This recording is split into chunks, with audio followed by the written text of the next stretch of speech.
Okay, so let's jump right in. Did you know that right now, inside your body, there's this massive, super complex delivery service running 24/7? The workers, they're tireless, they're perfectly designed, and honestly, you couldn't live without them. Today, we're going to put the spotlight on these unsung heroes, your red blood cells. And just to give you a sense of scale, I mean, look at that number. That's how many red blood cells are estimated to be coursing through an average adult, 25 trillion. It's kind of hard to wrap your head around, right? That's more than 3,000 times the number of people on the entire planet, all packed inside of you. And honestly, that's the best way to think about them. They're like high-speed oxygen taxis.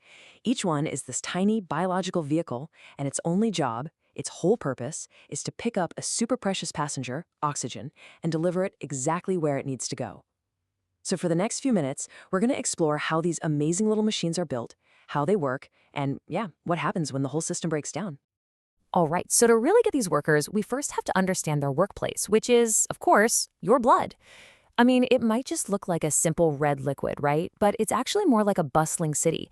And these red blood cells, they are by far the most common residents. So what you're seeing here is something called your hematocrit. It's really just the percentage of your blood volume that's made up of red blood cells. And look at that, it's a huge chunk. For men, it's typically around 42 to 44%, and for women, it's a little lower, like 38 to 41%. Think about that. Almost half of your blood is just these dedicated oxygen taxis, all ready to go. So the big question is, what makes these cells so ridiculously good at their job? Well, it's because they're basically a masterclass in biological engineering. They are stripped down to the absolute bare essentials for one reason and one reason only: delivery. Now, this is where things get really cool. Check out this trade-off. Your average body cell, it's got a nucleus, the brain of the operation, and it's got mitochondria, the engine to generate power. But a red blood cell, in what is just a stroke of evolutionary genius, it ditches both of them.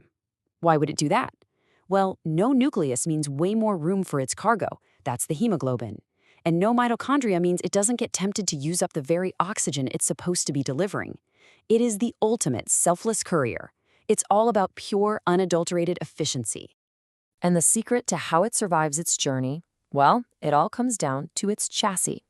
The cell's outer membrane is supported by this incredible internal scaffolding.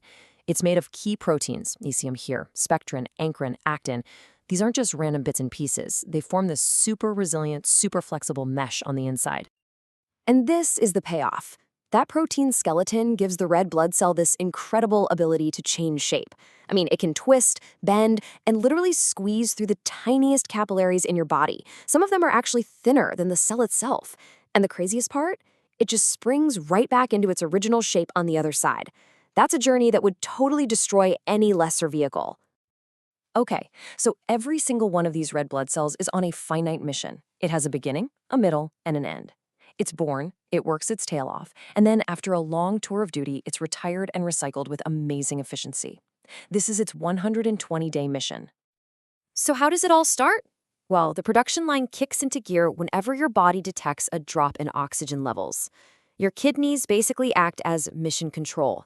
They send out the signal, a hormone called erythropoietin, or EPO for short. That signal travels to your bone marrow, which is the factory, and tells it, hey, we need more hands on deck. Ramp up production. And then boom, new recruits are deployed into the bloodstream. But of course, you can't build a fleet of taxis without the right parts. The factory needs some key components, and it gets them from your diet. Iron is the big one. It's the absolutely crucial building block for hemoglobin, the molecule that actually grabs onto the oxygen. Then you've got vitamin B12 and folic acid, which are super important for making the DNA for all these new cells that are dividing like crazy. All right, so once a cell is deployed, it works nonstop for about 120 days. That's a long time.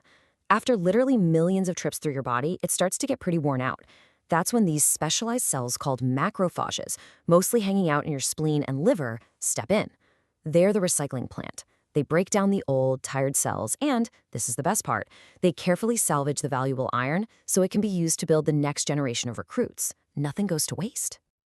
But what happens when this perfectly tuned system runs into a problem? Errors in the factory or even hostile takeovers of the fleet. These can have really serious consequences for your entire body.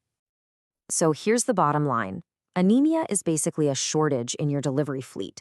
It just means you don't have enough healthy red blood cells to get enough oxygen to all your tissues.